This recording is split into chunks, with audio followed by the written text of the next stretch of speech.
Դերը հոգնեց խաղի վերջում չէր կարող ոչ մի բան անել, որտեղ Վինիսիուսը պրոստը կոդրեց այսօր Կունդեին,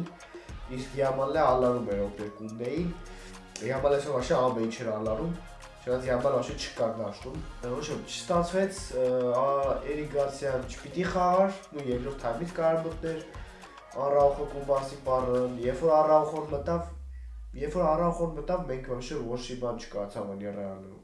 ու հենց Մբապեն ոչ մի բան չկարծավ։ Շատ սպորտի պահեր կար ֆլիկի պատճառով, ես ում հասկանամ, եթե դու ուզում ես շարունակես խաղալ այդ վիսոկի լինիայով, քեզ պետք է այս խաղացողը որ տառաննի պաշտպանը, որ պատրաստ է վերջին պատկատը անի, ու Էրիկ Գարսիան այդ մարդկանցից չի, որտեվ Էրիկ Գարսիան այդ արագությունը չունի ինքը, այդ ֆիզիկականը չունի ինքը ամեն ինչով թույլ է Արաուխոից, բայց միակ այդ ասանի լավ շքեն ու պասը իր համար էդի այնքան մեծ բան է, որը խաղի ընթացքում вообще չօգնեց, եթե ինչ, ու դրա պատճառով պարտվեցին։ Ես չգիտեմ, երբ Ֆլիկը խելք հավաքելու խաղացնի Արաուխոյի ստարտերի սաստավ բոլոր խաղերում, այլ ոչ թե ինչ-որ Սևիլյաների դեմ, երբ որ ոչ մի բան նակարու չկա ու Արաուխոյը մի հատ սխալ արում ու սաղի իր վրա այն խեյթը գցում, ես չգիտեմ, բայց իմ համար Արաուխոն դեռ տոպ ազի պաշտպանն է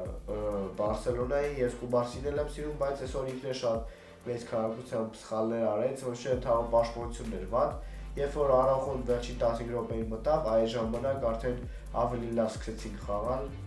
պաշտպանությունում հետ, որտեղ Արաուխոն 3 անգամ կոդրեց պրոստը Ռեալի կոնտրատակաները։ Էդի խոսանք Կունդե ու Բալդեի մասին, Բալդը լավ չխաղաց, եկեք ընդունենք դա, իր տրեժնի ուռևին դեռ չի հասել, որտեղ